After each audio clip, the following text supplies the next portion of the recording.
नमस्कार, आप देख रहे हैं एसपीडी न्यूज। दिन भर की ताज़ा खबरों के लिए अभी सब्सक्राइब करें एसपीडी न्यूज और खबरों में आगे बढ़ने से पहले वीडियो को लाइक जरूर से करें।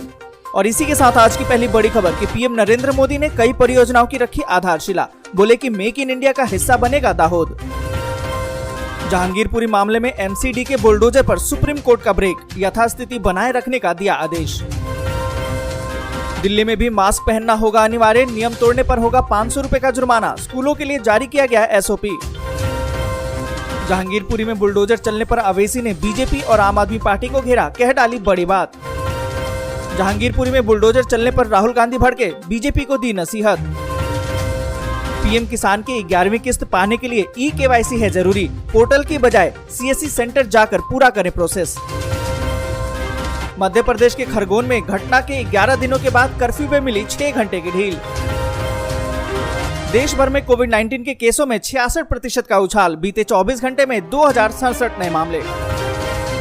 कोरोना के बढ़ते मामलों पर स्वास्थ्य सचिव ने 5 राज्यों को लिखा पत्र, सावधानी बरतने के दिए निर्देश। नोएडा में कोरोना वायरस का कहर, 24 घंटे में 103 नए मामले, 18 बच्चे पॉजिटिव। एक और पुरानी प्रथा को तोड़ेंगे पीएम नरेंद्र मोदी, सूर्यास्त के बाद लाल किले से करेंगे राष्ट्र को संबोधित। सीएम योगी का अधिकारियों को बड़ा निर्देश, भूमि सरकारी हो या निजी, अवैध कब्जा करने वालों के खिलाफ करे कड़ी कार्रवाई। एक अच्छी पहल, श्री कृष्ण जन्मभूमि मंदिर के गुंबद पर लगे लाउडस्पीकर को किया गया बंद, भजनों की आवाज हुई धीमी। किसानों के लिए खुशखबरी, रूस यूक्रेन युद्ध के बाद भी पुतिन ने भेजा है 3.6 लाख टन का डीएपी, नहीं होगी अब खाद की दिक्कत। पुतिन को लगा है बड़ा झटका, डोनबास में हमले की 10 कोशिशें नाकाम, मारियांका से भी रूसी सेना खदेड़ी गई। रूस यूक्रेन युद्ध के मद्देनजर खार्किव को खाक कर रहे रूस, तबाह किए करीबन 2000 घर। यूक्रेन के राष्ट्रपति जेलेंस्की ने रूसी सेना को दुनिया का सबसे बर्बर सेना बताया, कहा सारी हदें पार की। रूस यूक्रेन जंग के बीच में जापान का बड़ा फैसला, रूस से छीन लिया मोस्ट फेवरेट नेशन का दर्जा। रूस यूक्रेन युद्ध के मद्देनजर अब तक 50 लाख से अधिक नागरिक छोड़ चुके हैं यूक्रेन, 71 लाख देश में ही विस्थापित हुए। सोने चांदी की कीमतों में बड़ी गिरावट, सोना 947 और चांदी 2062 रुपए हुई सस्ती। श्रीलंका आर्थिक संकट के बीच देश की अर्थव्यवस्था को उबारने के लिए विश्व बैंक आया सामने, आपातकालीन सहायता देने को तैयार। बोरिस जॉनसन आज पहुंचेंगे भारत, सबसे पहले गुजरात जाएंगे, पीएम नरेंद्र मोदी से होगी साथ में अहम चर्चा। पाकिस्तान में शहबाज कैबिनेट से दरकिनार, बिलावल भुट्टो लंदन रवाना, नवाज शरीफ से मिलेंगे। आईपीएल 2022 के मद्देनजर दिल्ली का एक और खिलाड़ी पाया गया कोरोना संक्रमित, पंजाब के खिलाफ मुकाबले पर मंडराया संकट। दिल्ली वालों को गर्मी से मिलेगी राहत, आंधी के साथ बारिश का अनुमान, कई राज्यों में भी खूब बरसेंगे बादल। और इन सभी के बीच अब खबरें विस्तार से, पर उससे पहले अगर अभी तक आपने वीडियो लाइक नहीं किया तो लाइक जरूर से करें। और इसी के साथ आज बड़ी खबर कि पीएम नरेंद्र मोदी ने कई परियोजनाओं की रखी आधारशिला, बोले मेक इन इंडिया का हिस्सा बनेगा दाहोद। आपको बता दें कि पीएम नरेंद्र मोदी ने एक आदिवासी महासम्मेलन को संबोधित किया, साथ ही लगभग 22,000 करोड़ रुपए की अलग अलग विकास परियोजनाओं की नींव भी रखी।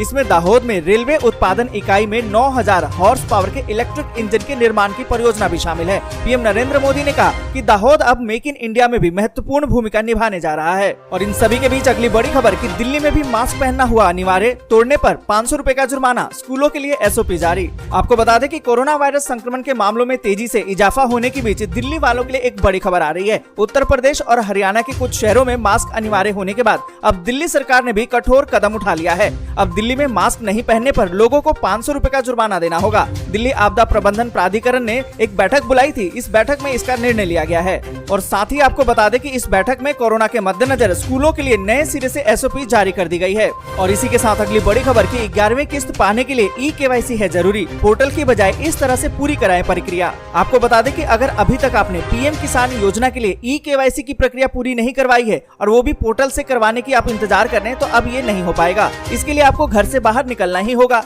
इसके लिए आप अपने नजदीकी सीएससी सेंटर जा सकते हैं और वहाँ पर जाकर इस प्रक्रिया को पूरा करवा सकते हैं। बीते दिनों प्रधानमंत्री किसान सम्मान निधि की आधिकारिक वेबसाइट पर भी इस सूचना को साझा किया गया है। और इसी के साथ अगली बड़ी खबर की एक और पुरानी प्रथा को तोड़ेंगे पीएम नरेंद्र मोदी, सूर्यास्त के बाद लाल किले से आज करेंगे राष्ट्र को संबोधित। यहाँ पर आपको बता दें कि नरेंद्र मोदी सूर्यास्त के बाद मुगल युग के स्मारक लाल किले पर भाषण देने वाले भारत के पहले प्रधानमंत्री होने वाले हैं। गुरु तेग बहादुर की 400वीं जयंती के मौके पर गुरुवार रात पीएम नरेंद्र मोदी लाल किले से राष्ट्र को संबोधित करेंगे। हालांकि प्रधानमंत्री लाल किले की प्राचीर से नहीं बल्कि लॉन से राष्ट्र को संबोधित करेंगे। अधिकारियों ने जानकारी दी है कि प्रधानमंत्री नरेंद्र मोदी आज रात 9:30 बजे संबोधित करेंगे और उनका भाषण समुदायों के बीच शांति और सद्भाव के बारे में होगा। और इसी के साथ अगली बड़ी खबर की किसानों के लिए बड़ी खुशखबरी। रूस यूक्रेन युद्ध के बाद भी पुतिन ने भेजा है 3.6 लाख टन का डीएपी। नहीं होगी अब खाद की दिक्कत। आपको बता दें कि किसानों के लिए एक अच्छी खबर है। खरीफ के सीजन में उनके लिए खाद की कोई कमी नहीं होगी। रूस और यूक्रेन के बीच में लड़ाई अभी भी जारी है। इस कारण से देश में खाद की किल्लत की आशंका जताई जा रही थी, लेकिन इस लड़ाई के कारण रूस से भारत को खाद की सप्लाई बाधित नहीं हुई है। आपको बता दें कि रूस और यूक्रेन की लड़ाई 24 फरवरी को शुरू हुई थी। तब से रूस से 3.60 लाख मीट्रिक टन खाद भारत पहुंच चुकी है। और इन सभी के बीच अगली बड़ी खबर कि पुतिन को बड़ा झटका। डोनबास में हमले की 10 कोशिशें हुई नाकाम। मारिहांका से भी रूसी सेना खदेड़ी गई। यहाँ पर आपको बता दें कि रूस के राष्ट्रपति व्लादिमीर पुतिन ने अब अपना फोकस डोनबास के कब्जे पर लगा दिया है। डोनबास पूर्वी यूक्रेन में पड़ता है और पश्चिमी यूक्रेन की तुलना में यहाँ रूसी समर्थक आबादी ज्यादा मानी जाती है। यूरोपीय अधिकारियों के मुताबिक डोनबास में पहले से ही रूस के समर्थन में 10 से 20 हजार लड़ाके मौजूद हैं। हालांकि इसके बावजूद रूसी सेना के लिए डोनबास पर कब्जा कर पाना मुश्किल हो रहा है। आपको बता दें कि जंग के 35 दिन पूरा होने के बाद में रूस के सैनिकों ने कहा था कि यूक्रेन के खिलाफ सैन्य अभियान का पहला चरण पूरा हो गया है। अब रूसी सेना डोनबास को पूरी आजादी पर फोकस करेगी।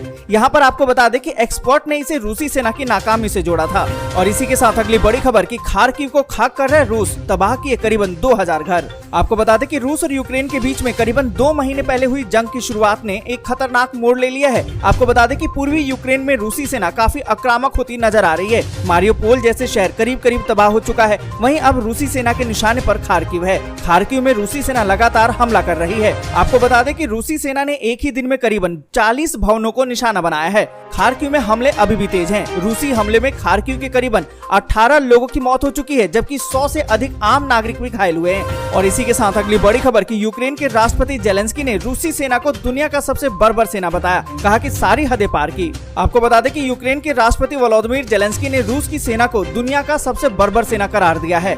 उन्होंने कहा कि रूसी सैनिकों के पास जो भी हथियार उपलब्ध हैं, वे यूक्रेन के खिलाफ उन सभी का इस्तेमाल कर रहे हैं। जेलेंस्की ने राष्ट्र के नाम जारी एक वीडियो संदेश में कहा है कि रूसी सैनिकों ने बर्बरता की सारी हदें पार कर दी हैं। उन्होंने हर व्यक्ति, हर वस्तु को निशाना बनाया जो यूक्रेन के खिलाफ उनके संघर्ष का सामना करने में मददगार है। और इसी के साथ अगली बड़ी खबर कि यूक्रेन संकट के बीच जापान का बड़ा फैसला, रूस से छीन लिया मोस्ट फेवरेट नेशन का दर्जा।